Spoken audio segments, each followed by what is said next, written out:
Hey there, teachers from Rhill English Institute. So glad you're here. If you're gearing up for that TKT exam, then you are exactly where you need to be. We're going to break down everything you need to know from Unit 12, making it super clear so you can walk into that exam feeling confident. I mean, it's a great question, right? Why does learning your first language feel like you just absorb it, while a second one can feel like this massive, complicated puzzle? It's something we all see in our classrooms. And you know what? Getting to the bottom of that why is the secret sauce to becoming an even better teacher. So let's dive in. Okay, so here's the game plan. First, we'll get the basics down, the two worlds of learning. Then we'll unpack all the key differences. After that, we'll look at what really shapes a learner's journey, grab some tools for your classroom, and finish up with how to absolutely ace that TKT exam. All right, first things first, let's lay the foundation. Before we can really get into the nitty-gritty of why they're so different, we've got to be on the same page about what L1 and L2 actually are. So, L1, that's your first language, right? Your mother tongue.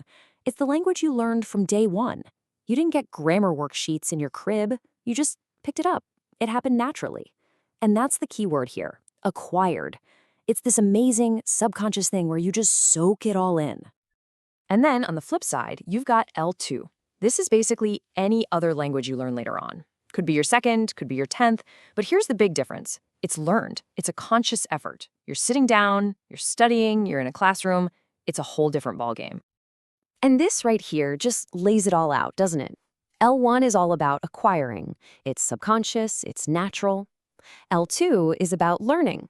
It's conscious and structured. This single idea, this contrast, is the jumping off point for, well, everything else we're about to talk about. Okay, so we've got the foundation. Now let's start building on it.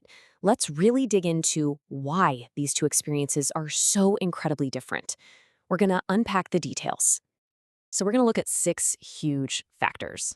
Think about things like age, the environment you're in, how much you're exposed to the language, even your motivation and the kinds of mistakes you make. Each one of these is a piece of the puzzle. Let's start with age and environment.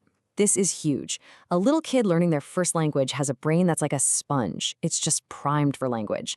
And their whole world, it's like a 24/7 language bath. They're completely immersed. And an adult L2 learner, well, we just don't have that same brain flexibility or that constant total immersion. And that brings us to exposure and motivation. For a kid, language is about survival, right? It's, I'm hungry, I want that toy. The exposure is constant and it's meaningful. But for our L2 students, maybe they get 2 hours of English a week, and their motivation might be to pass a test, not to ask for a glass of water. That changes things big time. Now, this is where it gets really interesting. The error patterns. First, you've got L1 transfer. This is super common. It's when a learner just pulls a rule from their native language and uses it in English. Then, as they progress, they create this unique in-between language, a mashup of their L1 and L2. We call that interlanguage. But here's the tricky part, fossilization. That's when one of those mistakes gets stuck and becomes a permanent habit.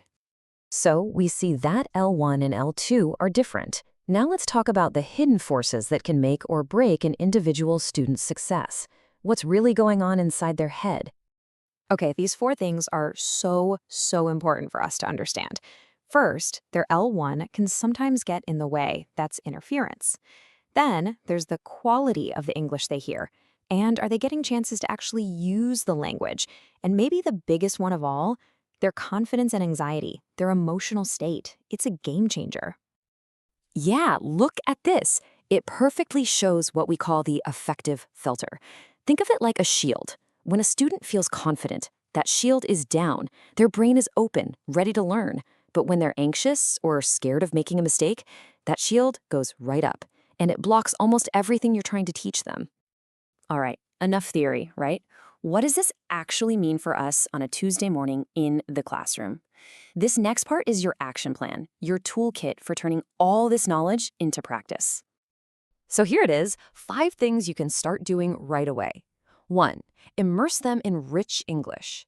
2, lower that affective filter. Make your classroom a safe, low-anxiety zone. 3, be smart about correcting errors. Don't jump on everything. 4, get them talking. Use real communicative activities. And 5, and this is crucial, remember that every learner is different. Okay, let's get down to brass tacks, the TKT exam. How do we take all this great stuff and turn it into a high score? What are the examiners really looking for? Here's the key thing to remember about the TKT. It's not a vocabulary test. They don't just want you to define interlanguage. They want to see if you can apply these ideas. They're going to give you a little classroom scenario and ask you to figure out what's going on. So you need to be a bit of a detective. You've got to be able to look at a student's error and think, is that their L1 peeking through? You need to spot the things that are helping or hurting their learning. And most importantly, you have to do all of this based on the little story they give you in the question. Okay, let's try one. A Spanish speaker says, I have car red. What's happening here? Well, in Spanish, you'd say coche rolo, noun then adjective. So the answer is a classic case of B, L1 transfer. The student is just using a grammar pattern from their first language. This is exactly the kind of thinking the TKT wants to see. So what's the big takeaway here? It's this. L2 learning is different, but it's not broken. It's not a poor copy of L1 learning. Our job isn't to magically make our classrooms like a childhood home. Our job is to be smart, to understand the unique path our students are on, and to build the bridges they need to cross. And that's a great thought to keep in mind as you're studying, because everything we've talked about today isn't just about passing a test. It's about becoming a better guide. It's about understanding your students' journey so you can help them more effectively. And honestly, that's what being a great teacher is all about. So good luck with all your studying. You're going to do great on the exam. Seriously, you've got this.